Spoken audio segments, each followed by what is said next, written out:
자, 페이지 122쪽이에요. 이상하게 120쪽을 펴던데 내가 말하는 거 왜 안 들어? 페이지 122쪽이라니까. 준비됐어? 준비됐어요? 단어명 뭐지? 단어명 판 구조 론 되고 있습니다. 문제 확인됐습니까? 지난 시간까지 우리가 지진이 자리한 지역 그리고 화산이 자리한 지역 또는 지진의 종류, 화산의 종류에 대해서 소개를 받아봤습니다.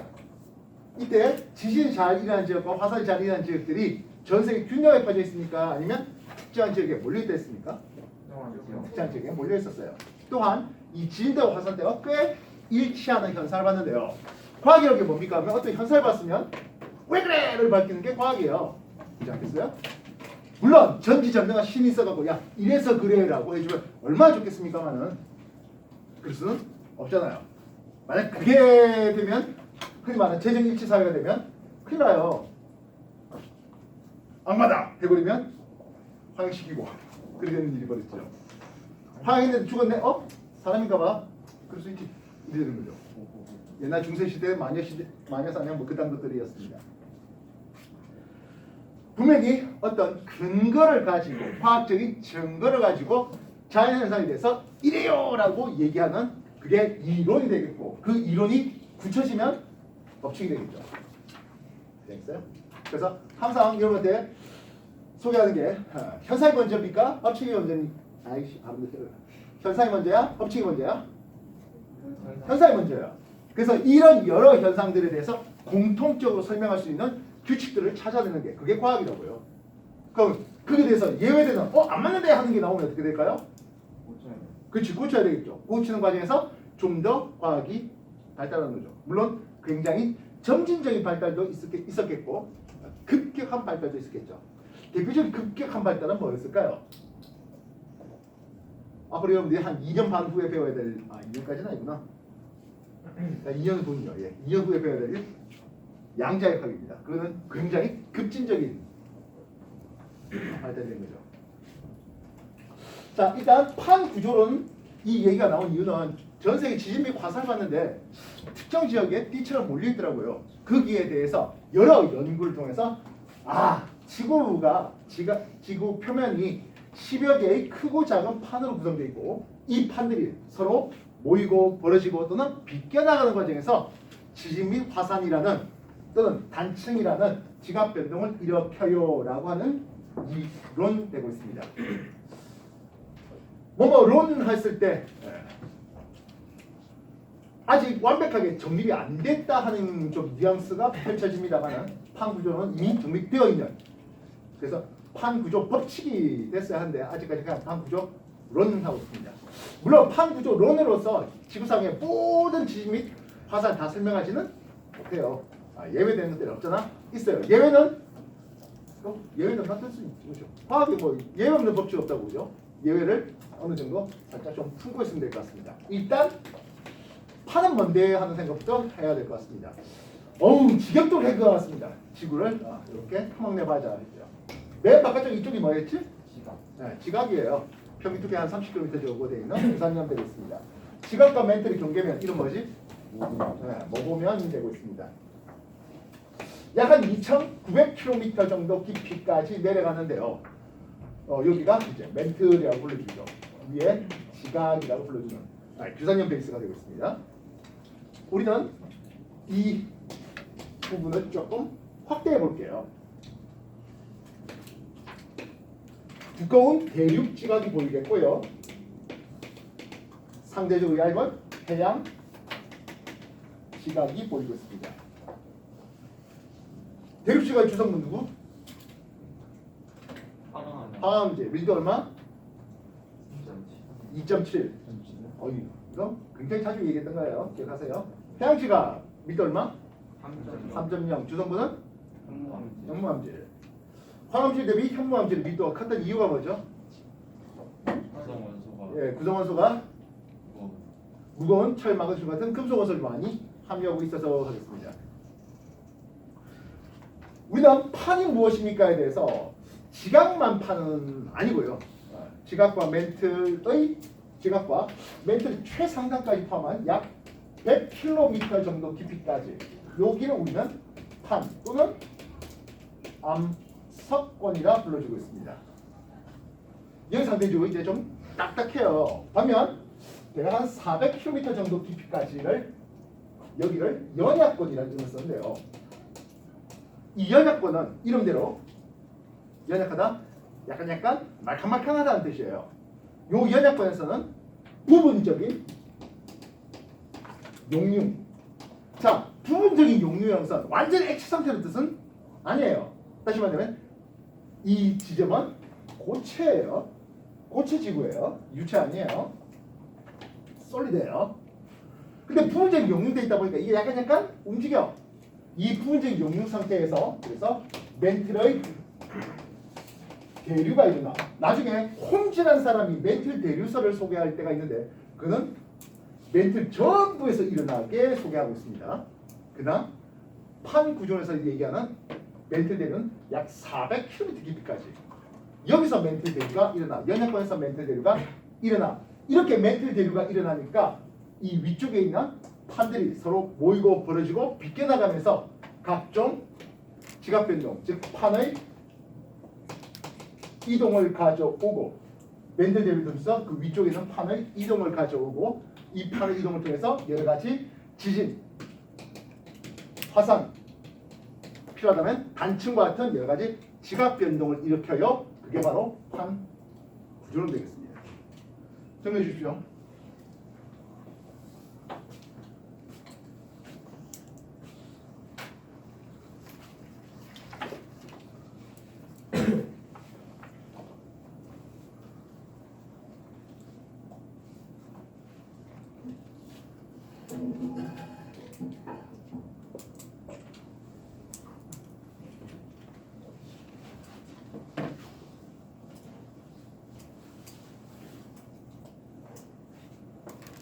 자, 판의 상대적 이동 방법이 뭐라 했다고요?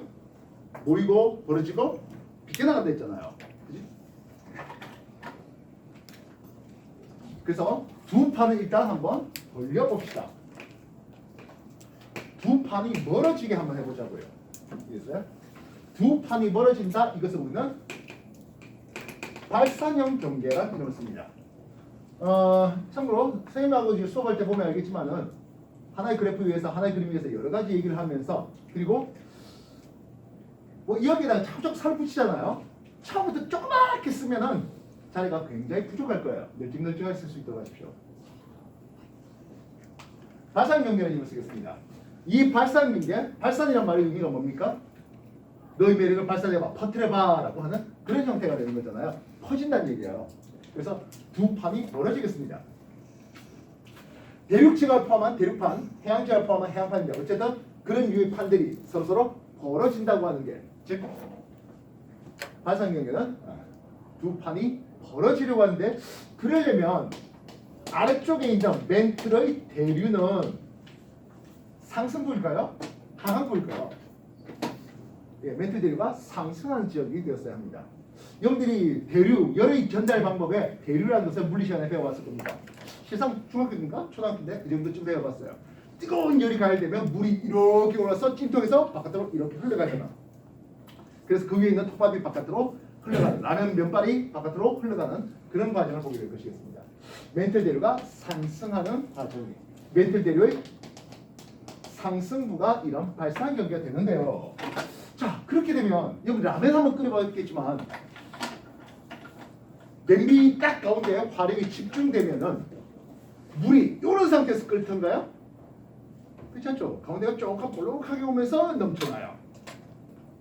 모르겠어요. 오늘 밤에 라면 한번 끓여보세요.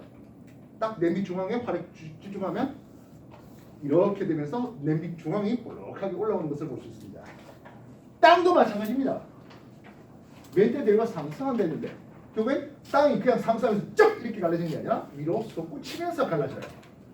다시 말하면 이렇게 돼요. 땅이 이 부분이 솟구쳐 올라와요. 근데 아쉽게도 이런 것들이 모두 다 물이 깊은 데서 일어나요. 물이 깊은 데서 일어나요. 그러면 생각해볼까? 이게 솟구쳐 올라가는데 이 정도 깊이가 대략 한 4km 정도쯤 됩니다. 해양저평원 또는 대양저평원이라고 불러주는 그런 곳이에요. 약 평균 깊이 한 4km 정도 됩니다. 여기는 대략 한 2km 됩니다. 야, 2km? 수심 2km? 이거 사람 눈으로 가면 보일까요? 눈으로서 도저히 볼 수가 없어요. 나중에 심해 탐사정 잠수정이에요. 잠수함이 아니고 잠수정을 통해서 이제 확인한 것들입니다. 잠수함은 이 정도 깊이까지는 못 내려가요. 그래서 결국엔 이런 것들이 해저 산맥을 이루죠. 이렇게 높게 솟구친 해저 산맥, 이것을 우리는 해령이라고 부르고요. 이런 해령을 보면 양옆으로 찢어지다 보니까 이쪽에 V자 모양의 열 지어져 있는 골짜기가 형성됩니다. 열 지어져 있는 골짜기, 골짜기를 한자어로 곡을 쓰고 있습니다. 계곡할 때, 해령할 때 영 역시 마찬가지. 대괄령, 한계령 할 때 그 명자입니다. 큰 산맥 사이에 골짜기가 되는 그런 형태가 됩니다. 그래서 열 지어져 있는 골짜기, 열곡 이런 이름을 써요. 말했지만 안타깝게도 이게 대부분 수심 깊은 해저에서 일어나요. 눈으로 보기가 어려워요. 그렇다고 지상에 아예 없으니까는 다행스럽게도 지상에 나타나는 지역들이 없잖아 있게 됐네요. 그래서 지상에 나타나는 것을 그런 것을 열곡대 하겠어요. 왜냐하면 그 바다는 아니니까. 열곡대, 열곡 뒤에 대자 하는 것은 이거는 지진대, 화산대 할 때처럼 벨트를 뜻합니다.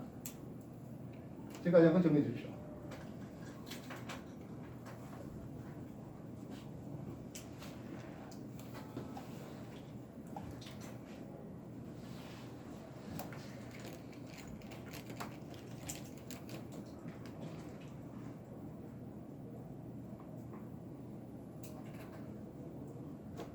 이 판 구조로는 우리가 지구과학의 고체지구와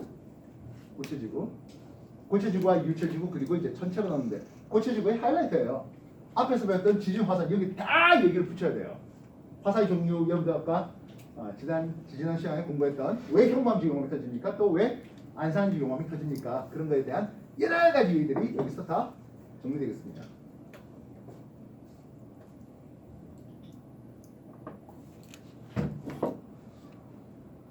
그러한 예를 한번 들어볼까 하겠네요. 해저산맥 해령인데요. 나중에 전 세계 지도를 놓고 한번 표시를 해주겠습니다. 대서양의 중앙 따라서 길게 늘어서 있는 해저 산맥들이 펼쳐져 있습니다. 거기 맨 끝에 뭐합니까? 졸고 있는 거야. 졸리면 정신 차리고 일어서서 수업할까? 괜찮아요? 일어서 수업하자. 대서양 중앙 해령합니다. 퀘스천. 지구 둘레 길이 몇 킬로미터? 4만 킬로미터입니다. 대서양 중앙 해령은 쭉 연결하면 약 2만 킬로미터가 넘습니다. 대서양 따라서 말 그대로 거의 지구를 감싸듯이 지나가요. 그럼 태평양에 해령 없습니까? 있어요. 태평양에 있는 해령은 동태평양 해령이라는 이름을 씁니다. 대서양은 중앙 땅에 있어서 그런데요. 태평양은 그 태평양의 동쪽 파트, 그러니까 지금 태평양의 동쪽이면 주로 남아메리카, 페루 인근, 그 칠레 인근 그쪽 앞바다에 동태평양 해령이 있습니다. 열곡대. 지상에서 이런 발산 경계가 없습니까? 네, 있어요. 대표적으로 동아프리카 열곡대 하는데요. 아프리카 뭐 알다시피 뜨끈뜨끈한 그런 동네입니다. 근데 아프리카 동부에 에티오피아, 케냐 그런 나라들이 들어봤죠. 에티오피아, 케냐 이런 고산지대가 있어요. 케냐 이런 애들 보면 이제 중장거리 달리기 육상 잘하잖아요. 고산지대에 살다 보니까 심폐 능력이 훨씬 더 좋다는 그런 뜻을 볼 수 있는데요. 근데 거기 가면 갑자기 땅이 푹 꺼진 데가 있어요. 고산지대 훅 꺼져요. 그리고 그 밑에는 굉장히 뜨거워요. 보통 지표 온도가 한 40도 가까이 돼요. 지하 뜨거운 멘트 내려고 올라오면서 열을 엄청 달군 그런 동네가 되고 있습니다. 그렇게 해서 땅을 양쪽으로 찢어내고 있는 게 열곡대가 되겠다고요. 그렇게 찢어진 자리에 만약 물이 고이면 뭐가 돼가? 호수가 되겠죠. 세계에서 그런 동아프리카 열국대 따라 보면요, 좁고 긴 호수, 깊이는 약 1,500m 정도 되는 빅토리아호 같은 그런 대규모 호수들이 많습니다. 나중에 전체 세계 지도를 보면 그런 것들이 나오게 되겠어요. 그래서 대서양 중앙의 동태평양 해령 이거는 바다 속에 있겠고, 동아프리카 열국대 이거는 육지에 있습니다. 그래서 이게 결국엔 나중에는 찢어지다 보면 언젠가는 바다하고 통하겠죠. 섬이 될 것입니다. 대서양 중앙 해령 말고도 홍해, 좁고 긴 바다 홍해 어딘지 아죠? 아라비아 반도, 아프리카 사이에. 그럼 아라비아 반도하고 이제 아시아 하면은 이제 페르시아만 되는데요. 페르시아만도 보면 사우디아라비아 이렇고 이쪽에 좁은 홍해가 있어요. 사우디아라비아 보면 두바이하고 이사카는 이렇게 올라가거든. 페르시아만 보면 바다가 또 요래요. 옛날에 붙어있다가 뜯어지는 그런 장소는 뜻이에요.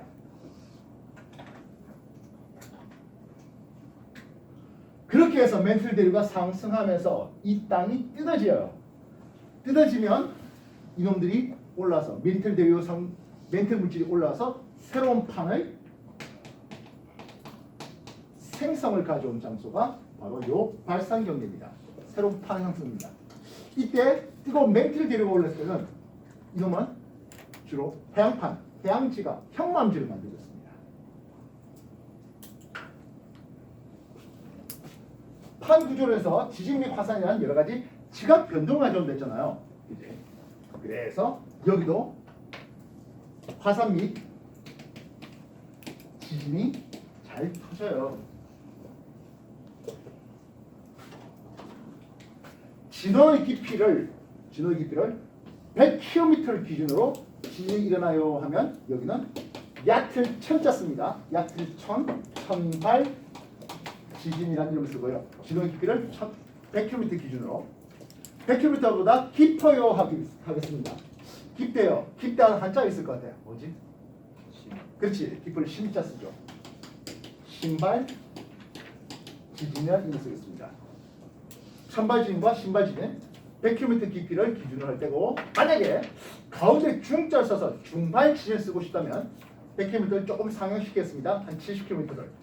근데 뭐 중발 지진은 크게 신경 쓸 거 없어요. 어쨌든 100km보다 깊이가 상대적으로 얕으냐 깊으냐 요것만 생각하시면 됩니다. 일반적으로 천발 지진이라고 했을 때 깊이 100km 했지만 대부분은요 한 30km 안쪽에서 일어나요. 대부분은요 한 20km 안쪽에서 일어나요.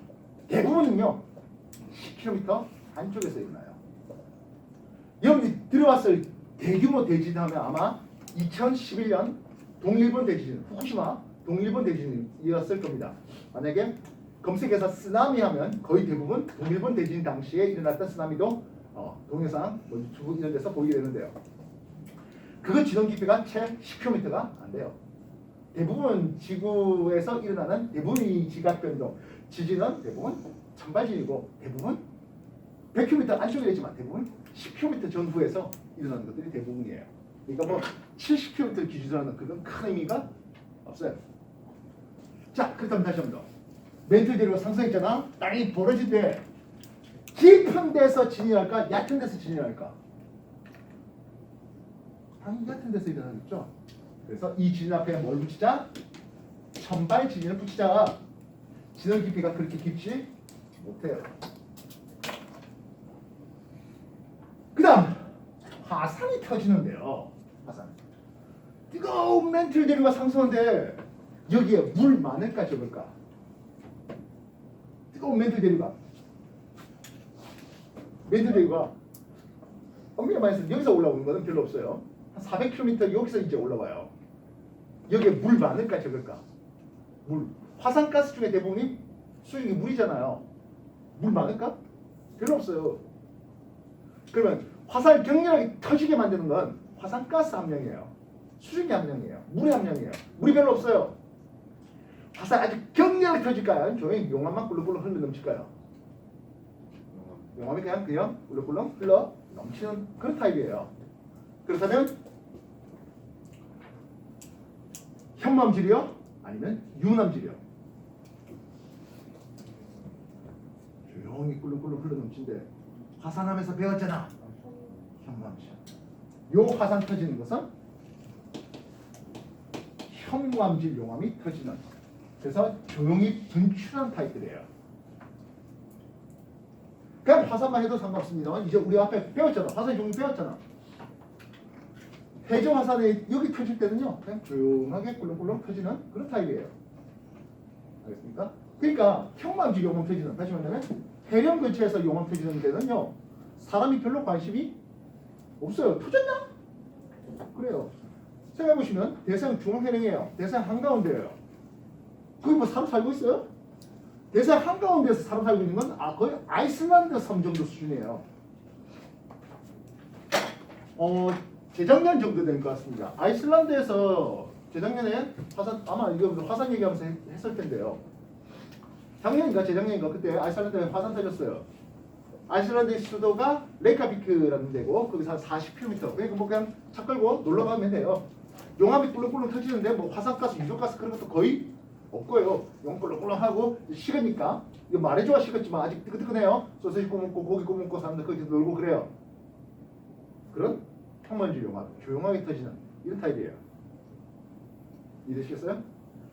반면 그보다 조금 더 앞서서 콩고인가? 저기 남태평양의 콩카? 이름도 기억 안 난다. 어쨌든 화산 엄청 터진 거 있잖아요. 그런 것들은 이제 발산 경계 아니라 수영 경계에서 터진 거예요. 그래서 여기는 현무암질이라고 써놨다는 것은 조용하게 분출합니다라는 것과 다르지 않은 거예요. 화산가스 팍 날린다고요? 그러지 않아요. 알겠습니까? 일반적으로 이용할 때 뭐 화산 터지는 거에서 화산재가 팍 피어오르고 그런 타입은 아니에요. 조용하게 분출되는 그런 타입이에요.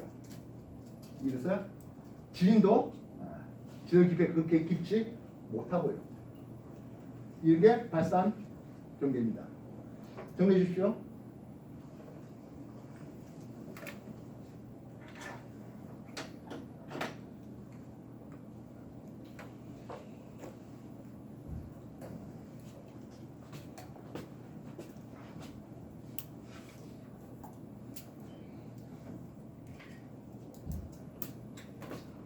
뭐 알고 보니 책에 다 있어요. 책에 다 있어요. 뭐 적는 거에 너무 목숨 걸지 말아요. 어차피 책에 다 어딘가 보면 다 있는 내용들이에요. 그걸 나는 그냥 표로 만들려고 했던 것일 뿐이고.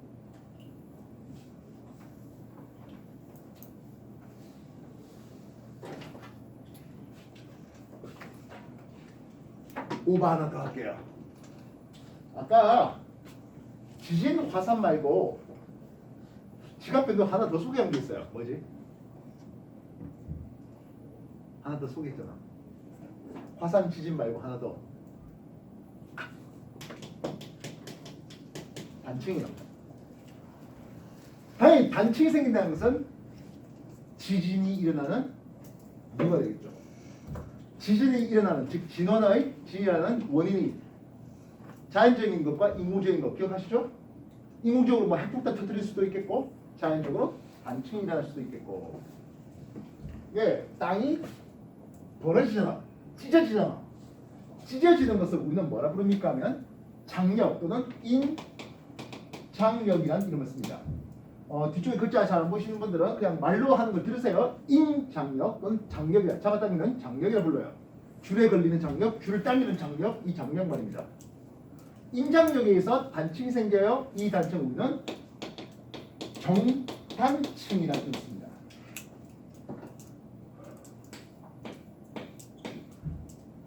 자, 지층이 쌓였네요. 아래쪽에 A, B, C 해보겠습니다. 서준아, 일어서 수업하자. 일어서. 자, 졸지 말고 일어서. 그래, 너 졸았냐? 안 졸았다고? 자, 다시. 정단층은 어떻게 씁니까 하는 거예요. 단층면을 경계로 들어. 중요한 거야. 들어. 단층면을 경계로. 위쪽에 있어요. 윗상자 씁니다. 상반일 써요. 단층면을 경계로 아래쪽에 있어요. 하반일을 쓰겠습니다. 인장력 양쪽에서 잡아당기면 되잖아.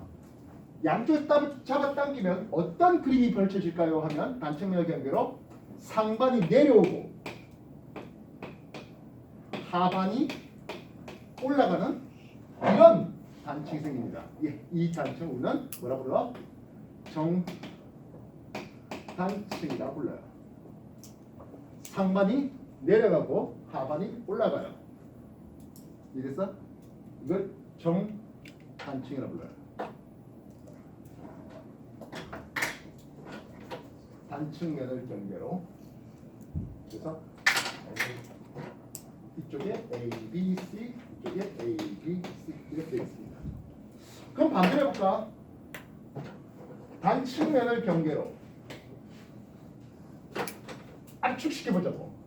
압축시켜보면 상반이 밀려 올라가요. 하반이 내려가겠죠? 이래서 압축시키면 단층면에서 압축시키면 상반이 올라가고 하반이 내려가는 이런 단층 우리는 역단층이라 불러요. 색깔 좀 넣어볼까? H층을 우리는 빨갛게 칠해볼게요. H층입니다. B층을 파랗게 칠해볼까요? H. B층 되고 있습니다. 노란색으로 C층을 잡아봤습니다. 이해했습니까? 되겠나요? 자, 근데 말입니다. 여러분 지상에 나가지고 땅이 이렇게 뾰족하게 튀어나온 이런 지형을 쉽게 볼 수 있을까요? 이렇게 돼 있는 거 쉽게 볼 수 있겠어요? 땅이 이렇게 튀어나와 있는 걸요? 우리 속담에 모난 돌이 정 맞는다라는 말이 있어요. 이렇게 뾰족하게 튀어나온 부분은 여기에 힘이 집중됩니다. 뭔 말입니까 하면 풍화가 집중됩니다. 그래서 이렇게 역단층이 지상에 노출되면요. 역단층이 지상에 노출되면 A층, B층, C층 이렇게 됐는데 여기가 풍화가 집중돼요? 이렇게 보여요. 이렇게 말겠어? 그래서 지상에서 여러분이 단층을 살펴보겠다고 했을 때 우리가 흔히 보는 역단층처럼 이렇게 삐죽하게 튀어나온 이렇게 된 단층을 찾아볼래야 지상에선 못 찾아봐요. 이제 막 역단층이 생겨가지고 막 땅이 튀어오르는 그 순간 아닌 한에는요. 오랫동안 풍화되면 이때 꼬라지예요. 그래서 흔히 노두라고 불러주는데 바깥쪽 보고 같은 층을 찾아내고 단층을 끊고 상반이 이거 올라간 거잖아. 내려간 거잖아. 이렇게 해서 역단층을 찾아내는 거예요. 지상에서 이렇게 돼 있는 단층 옆으로 보았을 때 이렇게 돼 있는 단층을 안 보여요. 이런 거 없어요. 왜? 여기 다 풍화 바뀌거든요. 알겠어? 도시에 살다 보면은 이런 흔히 노드면을 불러주는 단층면을 옆에서 찾아보기 쉽진 않죠. 왜? 다 콘크리트 덮이고 다 아파트 세워놓고 하잖아요. 그지? 심지어 여기 송도 쪽은 매일지예요. 그래서 하다시마는 흔히 볼 수 있는 그런 지층을 본래 볼 수가 없죠. 여기 원래는 다 바다였고 다져갖고 만들었으니까. 대신 이제 조금 더 육지라고 해야 될까? 좀 앞으로 더뭐 옥림인가 뭐 그런 쪽으로 다 가면은 그쪽은 또 산도 좀 있고 하니까 단층이 좀 늘어난 그런 지역들도 볼 수 있겠고. 제일 좋은 것 중에 하나는요. 일부러 사람이 옆으로 땅을 낸다고 길을 낸다고 땅을 파서 산을 파서 그지? 그래서 산의 옆구리가 토양으로 풍화되지 않은 그런 맨살이 보이는 게 제일 좋아요. 그 중에 하나가 뭡니까 하면 아라뱃길이에요. 혹시 아라뱃길 알아요? 그 아라뱃길 원래는 뭐였다고? 땅이었다고요. 근데 운합하겠다고 그래서 땅을 막 깔아놨어요. 그것도 꽤 길어요. 거의 한 20-30km 가까이 돼요. 그래서 그 옆을 보면 각종 단층면들 이런 것들 잘 보여요. 단층도 보이고요. 스컵도 보이고요. 그리고 그 땅이 오랜 역사가 있다 보니까 횡압력만 받았다? 아니요. 횡압력 받았다가 인장력 받았다가 다시 보면 역단층도 있다가 정단층도 있다가 스컵도 있다가 다양한 것들이 보입니다.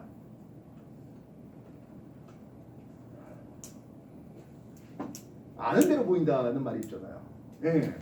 그냥 생각 없이 지나가면 그냥 아라뱃길을 자전거 타고 지나가면 그냥 옆에 물 보이네 하는 수준인데 그렇지 않고 그 옆에 땅들을 보면 그런 쉽게 보지 못하고 왜냐하면 대부분 오래된 땅들은 당연히 풍화되고 식물이 자라고 그러면서 이런 속살을 못 봐요. 근데 그렇게 긁어놓은 땅들이 있으니까 거기서 보면은 이 땅은 종단층이 보이네, 저 땅은 역단층이 보이네, 오락스폭이 보이네 이런 것들 찾아낼 수 있다는 거예요. 그래서 정해 주십시오.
정단층은 잡아당기는 인장력에 의해서 역단층은 서로 압축시는 횡압력에 의해서 생기고 있습니다. 자, 다시 오버합니다. 그렇다면 요 판, 요게 뭐 주로 해양판이 생성되는데요. 이 판 쭉 갈 거 아니에요, 그지? 가다 보면 어떤 일이 벌어집니까? 네요. 두꺼운 대륙판하고 만나요. 여기서 말하는 대륙판은 밀도가 작은 판입니다. 밀도가 작은 판에 밀도 큰 해양판이 만나면 밀도가 큰 판이 밑으로 끼어 들어오네요. 그렇게 된다면 메틀 대류 입장에서는 어떤 상황입니까? 하면 가다가 하강하는 연결이 나오게 됩니다. 요거를 왼쪽 끝에 붙여서 하는 사람은 좌절할까?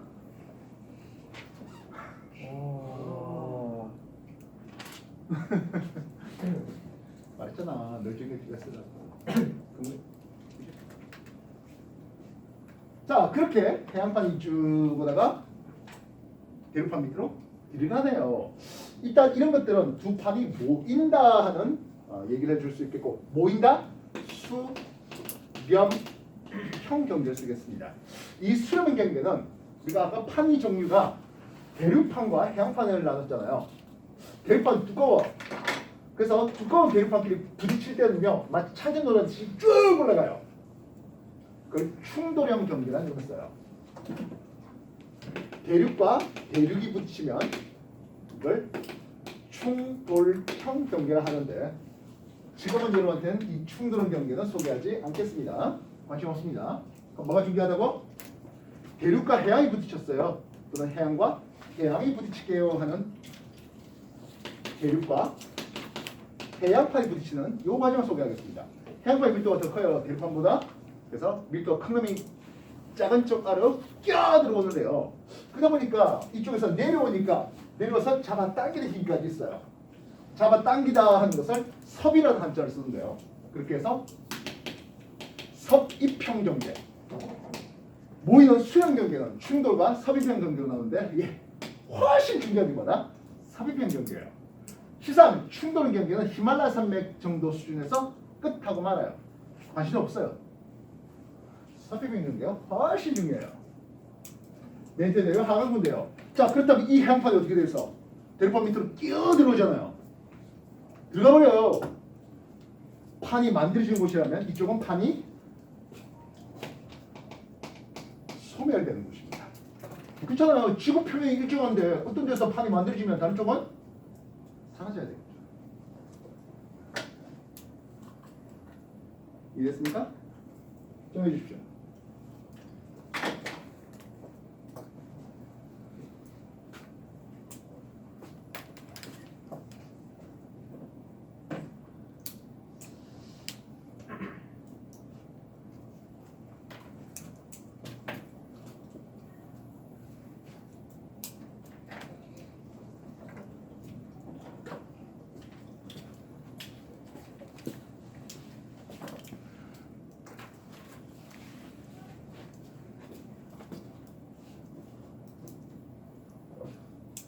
그러면 이쪽 깊게 내려가는 구덩이가 있겠네요. 해저산맥으로 쭉 솟아오는 것을 우리는 해령이라 했다면 여기는 해구라고 부릅니다. 해구. 구덩이 뭐 그렇게 생각해도 괜찮습니다. 그렇다면 이런 대표적인 해구가 어디 있어 하겠네요. 만약 태평양판이 유라시아판 밑으로 들어오게 된다면 여기를 일본 해구라 부릅니다. 태평양판이 필리핀판 밑으로 들어오게 되면 마리아나 해구가 됩니다. 마리아나 제도 또는 마리아나 해구 이런 이름 들어보셨을까요? 예, 특히 마리아나 해구는 지구상에서 가장 수심이 깊은 약 11km 정도 되는 그런 곳이 되겠어요.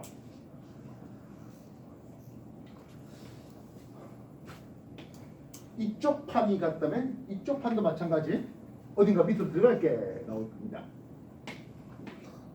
남아메리카판 밑으로 나즈카판이 들어가게 되면 여기는 칠레 해구라는 이름을 쓰게 됩니다. 어떤은 칠레 그 윗동네가 페루인데요. 페루 해구 이런 이름을 쓰기도 해요.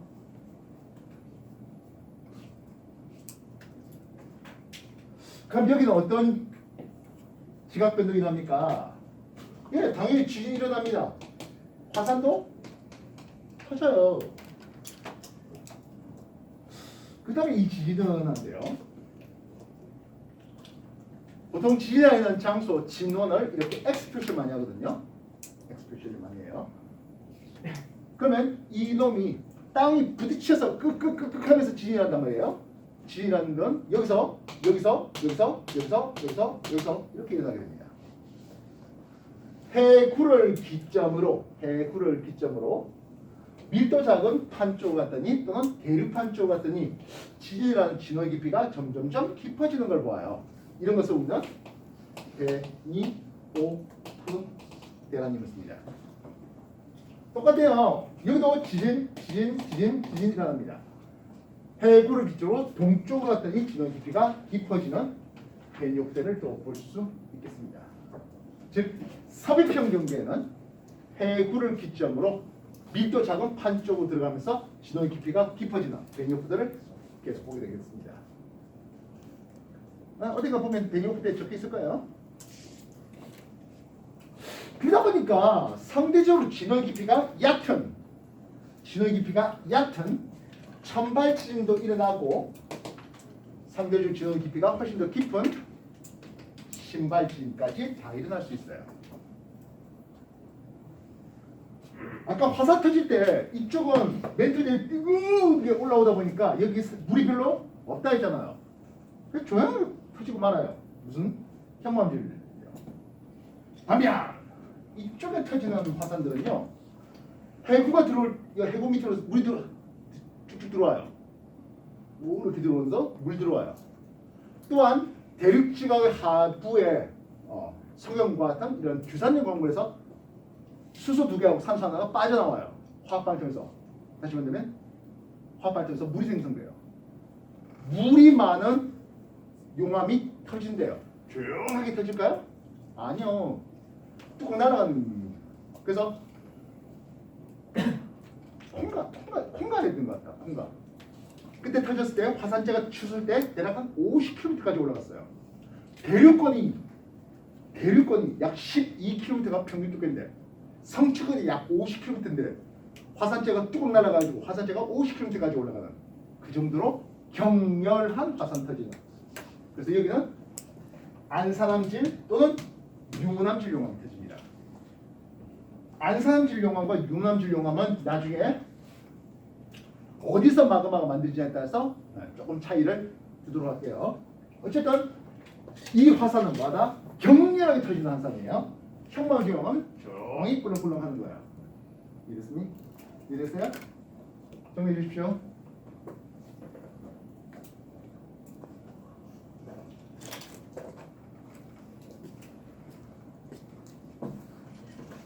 뭐 이렇게 열심히 찍고 그럽니까? 어차피 책에 다 있는데요.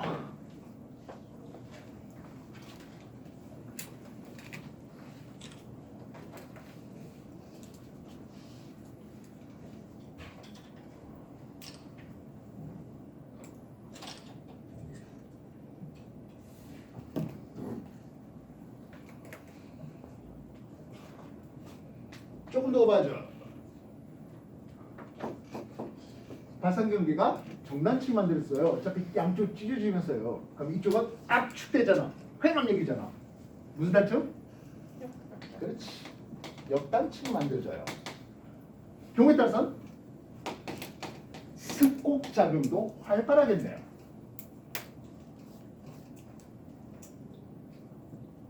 역단층은 당연히 회감력입니다.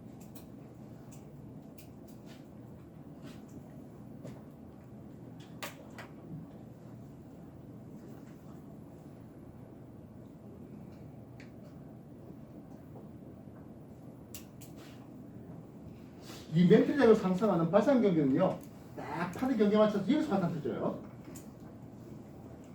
근데 이렇게 할 때 여기 이제 맞춰야 여기서도 화산 터지진 않아요. 해구가 딱 화산 터지는 건 아니에요. 해구에서 조금 비켜나서 여기서 화산 터져요. 이 화산섬들을 호, 상, 열도라고 했습니다. 호가 뭡니까 하면 이런 부채꼴에서 이걸 호라 불러요. 이런 모양으로 열 지어져 있는 섬도자입니다. 열 지어져 있는 화산섬, 이걸 호상열도라고 했습니다.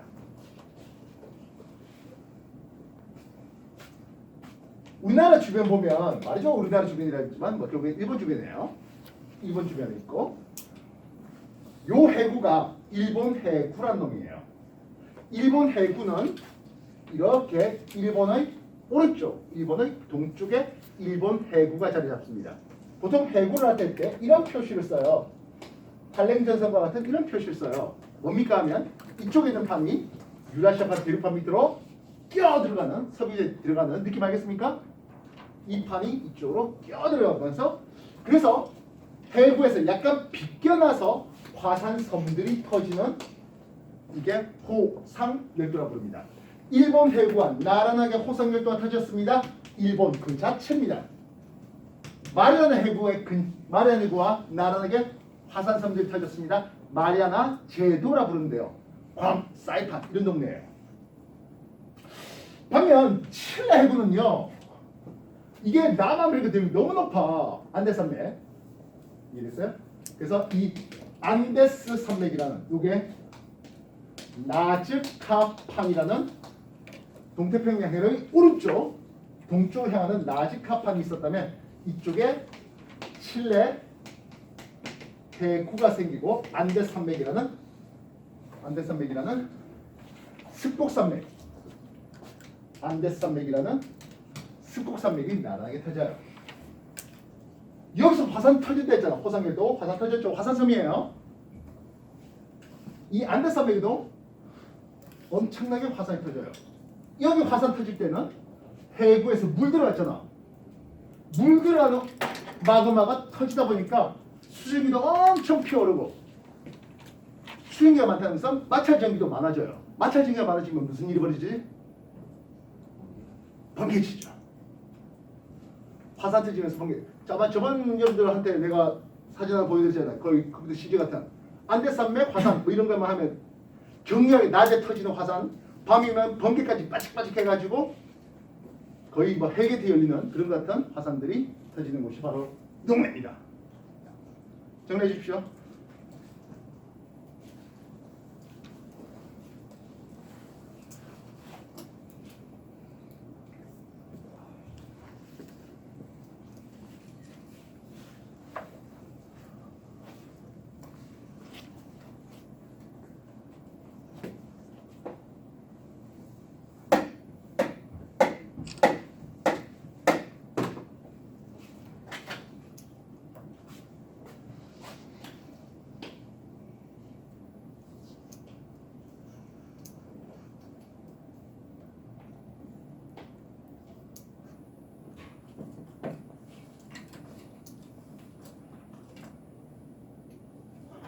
태평양을 잘라보면 이런 그림이라고 생각할 수 있습니다. 태평양을 잘라보면 여기가 유라시아 쪽이고 이쪽이 남아메리카 쪽입니다.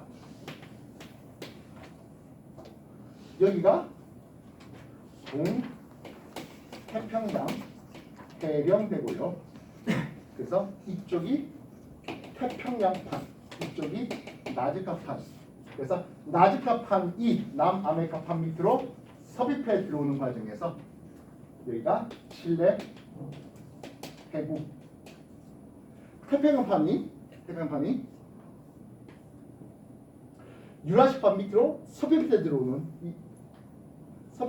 이 과정에서 여기가 일본, 태국, 거기서 섬들, 화산섬들, 호상열도, 일본이라는 호상열도가 일본 해구와 나란하게 이렇게 되고 있습니다. 이해됐습니까?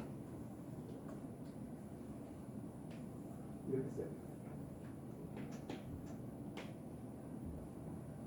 결국엔 이 부분은 이 바다는 동해일 뿐이에요. 이랬어요.